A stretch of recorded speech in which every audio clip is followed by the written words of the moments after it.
Hello friends. இன்னைக்கு வந்து நீயா நானா பார்க்கலாம் அப்படின்னு சொல்லிட்டு உட்காந்துருந்தேங்க. சனிக்கிழமை வந்து ஈவினிங் போல் நீயா நானா ப்ரோக்ராம் போடுவாங்க. சண்டே பார்க்குறனோ இல்லையோ சாட்டர்டே கம்பல்சரி நான் பார்த்துருவேன். சண்டே கூட என்னால் பார்க்க முடியாது. வீட்டில் ஹஸ்பண்ட் இருப்பாங்க, குழந்தைங்க இருப்பாங்க. அவங்கள வச்சுட்டு இங்கே பார்க்குறது கண்டிப்பாக பார்க்க முடியாது. அதனால தான் சனிக்கிழமை பார்ப்பேன். இன்றைக்கி சனிக்கிழமையுமே பார்க்க முடியல. குட்டி பையன் வந்து என் கூட ஒரே விளையாட்டு சண்டை போட்டுட்டு சேட்டை பண்ணிகிட்டு இருந்தானா பார்த்துக்கங்களேன்.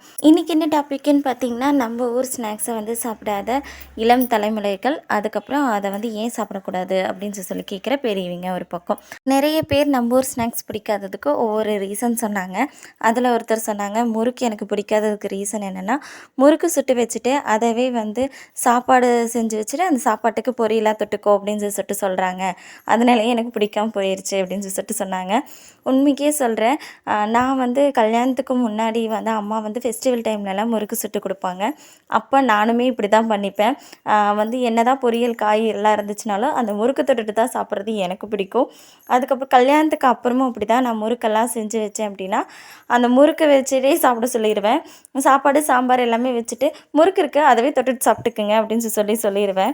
இப்போ இதை பார்த்ததுக்கப்புறம் தான் தோணுச்சு, இனிமேல் இப்படி பண்ணக்கூடாதுன்னு சொல்லிட்டு, யார் யாரெல்லாம் என்ன மாதிரியே வந்து முறுக்கு தொட்டுக்கிறதுக்கு கொடுப்பீங்க அப்படின்னு சொல்லிட்டு கண்டிப்பாக கமெண்ட்டில் ஷேர் பண்ணுங்கள். தேங்க்ஸ் ஃபார் வாட்சிங்.